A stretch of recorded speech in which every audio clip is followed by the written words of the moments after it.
ساتھیاؤ، میں اور آپ آج کی اس بزم میں یہ پختہ عزم کر کے اٹھیں کہ آج ہم خود بھی اور اپنی اولاد کو بھی، اپنے دوستوں کو بھی، میرے والد گرامی فرمایا کرتے تھے جس سے دوستی ہو نا اس کی انگلی پکڑ کے دین کی راہ پہ لے آؤ، یہ دوستی کا حق ہے۔ اس کے لیے آپ بہت کچھ کرتے ہیں لیکن اگر اس کو دین نہیں دیا تو کچھ بھی نہیں دیا۔ کوشش کرو میرا دوست ہو اور جہنم میں جائے۔ والدین بچے کے مستقبل کے لیے کتنی کوشش کرتے ہیں، لاکھوں روپیہ لگاتے ہیں مستقبل ٹھیک ہو جائے، کرتے ہیں کہ نہیں کرتے؟ یونیورسٹیوں کے اندر، کالجوں کے اندر کتنی بھاری فیسیں بھرتے ہیں، کیوں اتنا کچھ کیوں کر رہے ہو؟ میں نے دیکھا بوڑھا باپ اپنی کمر پہ بوریاں لاد کے مزدوری کرتا ہے، مائیں اپنا زیور بیچ رہی ہیں کہ اولاد پڑ جائے۔ میاں اتنا کچھ کیوں کر رہے ہو؟ جی مستقبل ٹھیک ہو جائے۔ یہ مستقبل کتنا ہے؟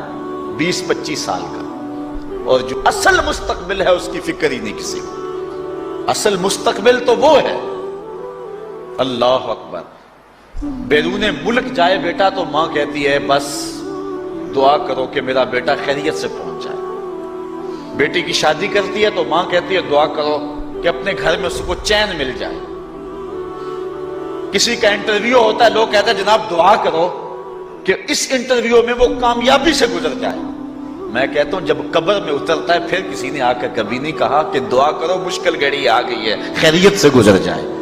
اصل امتحان تو یہ ہے، اگر اس امتحان سے گزر گیا تو کامیابی اور بامرادی۔ یہ تھوڑا سا مستقبل دنیا کا، اس کے لیے ہم کتنے پیسے لگا دیتے ہیں۔ سب کچھ اولاد کو آتا ہے، ہر شے فر فر پڑھتے اور بولتے ہیں، دعائے قنوت بھی نہیں آتی ہوتی۔ تو ہم اپنی اولاد کے لیے دین کا تحفہ اس کو کبھی نہ چھوڑیں۔ اللہ اکبر، کوشش کریں، محنت کریں۔ حضور نبی رحمت صلی اللہ علیہ وآلہ وسلم نے ان بد عمل واعظین کی بات بھی کی ہے کہ جو لوگوں کو نیکی کا حکم دیتے ہیں اور خود اس پہ عمل نہیں کرتے۔ آج ہمارے کچھ واعظین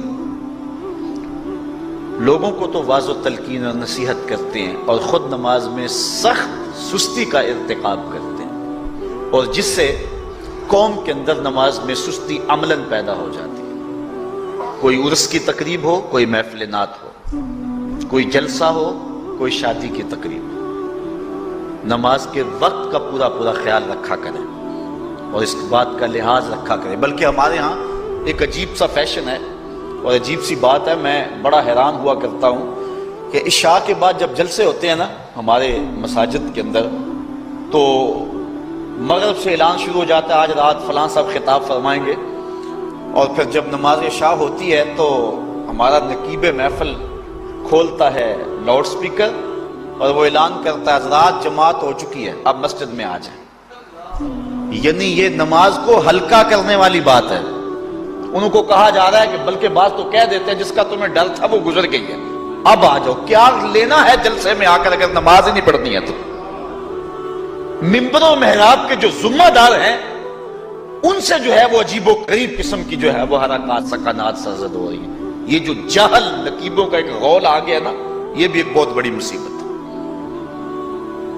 ایک تو بے تحاشا القاب، دوسرا دین کی روح سے ناشنائی۔